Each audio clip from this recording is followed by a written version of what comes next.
దేవుని పరిశుద్ధ నామానికి స్తోత్రం కలుగును కాక. ఈ దినముకైన దేవుని వాక్యంను చూద్దాం. యెషయా గ్రంథం 12వ అధ్యాయము 2వ వచనమును మనం చూడబోతున్నాం. The book of Isaiah 12th chapter verse 2.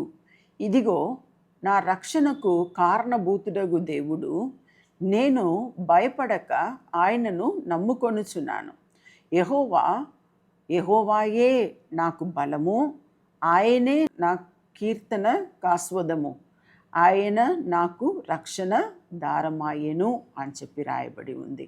అంటే యెహోవా ఎటువంటి ఒక రక్షణ ఇక్కడ రాయబడి ఉంది. ఇదిగో నా రక్షణకు కారణభూతుడగు దేవుడు.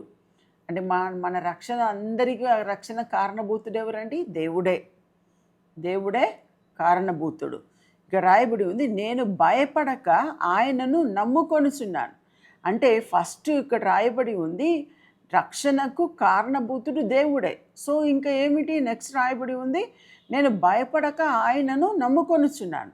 అంటే ఆయన కారణభూతుడు గనుక భయపడక రక్షణ అక్కడ రాయబడి ఉంది, భయపడక ఆయనను నమ్ముకొనుచున్నాను. యెహోవాయే, ఫస్ట్ యెహోవాను ఉంది, తర్వాత రాయబడింది యెహోవాయే. నేనే అని అంటాం కదా, అలా యెహోవాయే నాకు బలము అని అంటున్నాడు. యెహోవాయే నాకు బలము అని చెప్తూ ఇంకా రాయబడి ఉంది, ఆయనే నా కీర్తనకు ఆస్పదము, ఆయనే నా కీర్తనకు ఆస్పదము, ఆయన నాకు రక్షణ దారమాయెను. ఎన్ని మాటలు! ఈ ఒక్క రెఫరెన్స్లో ఇన్ని మాటలు ఉండండి. రక్షణకు ఇక రాయబడింది ఫస్ట్, రక్షణకు కారణభూతుడగు దేవుడు అని అంటున్నాడు. రక్షణకు మన అందరికీ, అంటే యెషయా చెప్పడం మాత్రం కాదు, కొత్త నిబంధనలో కూడా ఇది వర్ధిల్లుతుంది. అంటే ఇక్కడ రాయబడి ఉంది, నా రక్షణకు కారణభూతుడగు దేవుడు. మన అందరి రక్షణకు కారణభూతుడు యేసుక్రీస్తువే. అంటే పాత నిబంధనలో ఇక్కడ యేసు అని రాయబడలేదు, కానీ ఇమ్మానువేల్ అని ఉంది. ఇంకా కొత్త నిబంధనలో మనం చూసినట్లయితే, మొత్తం బైబిల్ కలిపి మనం చెప్పినట్లయితే, మన అందరి రక్షణకు కారణభూతుడు దేవుడే. ఇక్కడ రాయబడి ఉంది, నేను భయపడక ఆయనను నమ్ముకొనుచున్నాను అని రాయబడి ఉంది. ఇంకా యెహోవాయే అని ఉంది. ఇంకా యెహోవా తప్ప ఇంక వేరెవరు లేదని ఆ మాట అక్కడ రాయబడింది. నాకు బలము ఆయనే, నా కీర్తనకు ఆస్పదము ఆయన, నాకు రక్షణ దారమాయెను. అంటే అన్నిటికీ కారణమైన యేసుక్రీస్తు నాకు రక్షణ దారమాయెను అని చెప్పి రాయబడి ఉంది. అంటే ఇది పాత నిబంధనలో ఉన్నా కూడా ఇది ప్రవచన రీతిగా యేసు గురించి చెప్పబడిన మాట. మనందరి రక్షణకు కారణభూతుడు మన ప్రభువు అయిన యేసుక్రీస్తు అని మనందరికీ తెలుసు.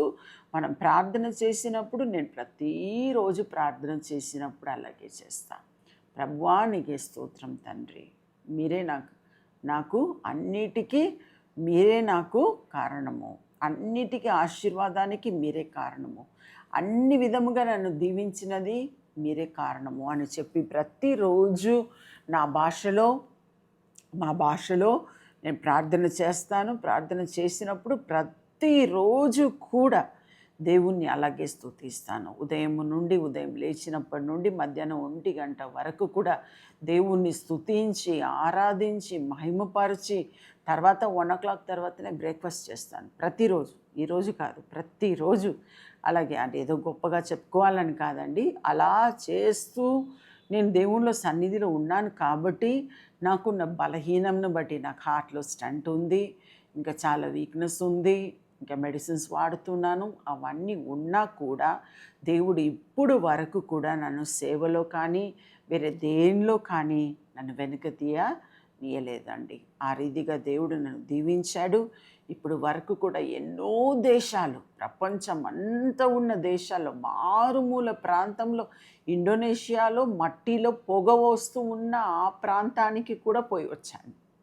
ధైర్యంగా పోయి వచ్చాను. అందరూ అన్నారు భూకంపం వస్తుంది అక్కడ ఎప్పుడు అని.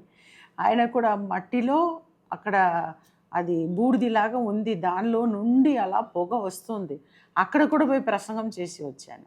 ఆ రీతిగా ధైర్యంను దేవుడిచ్చాడు. ప్రపంచమంతా వెళ్ళాను, దాదాపు 57 దేశాలు వెళ్ళాను, అంతా తిరిగి వచ్చాను. ఇంకా ఇప్పుడిప్పుడే కొంచెం తిరగడానికి, కొంచెం ట్రైన్లో వెళ్ళడానికి భయం వేస్తుంది. కొంచెం వయసు కూడా అవుతుంది కదా, దాన్ని బట్టి కావచ్చు. ఎనీవే, అయితే ఇప్పుడు వరకు నడిపించిన దేవుడు, ఇంత మట్టుకు నడిపించిన దేవుడు ఇక ముందు కూడా నడిపిస్తాడని నేను నమ్ముచున్నాను. మిమ్మల్ని కూడా చివరి ఊపిరి వరకు కూడా ఆయన తోడు ఉండి మిమ్మల్ని నడిపించి, మిమ్మల్ని ఆశీర్వదించి ఆయన మిమ్మల్ని కాపాడునుగాక. ప్రార్థన చేసుకున్నాం. ప్రభువా, నీకే స్తోత్రం చెల్లిస్తున్నాం తండ్రి.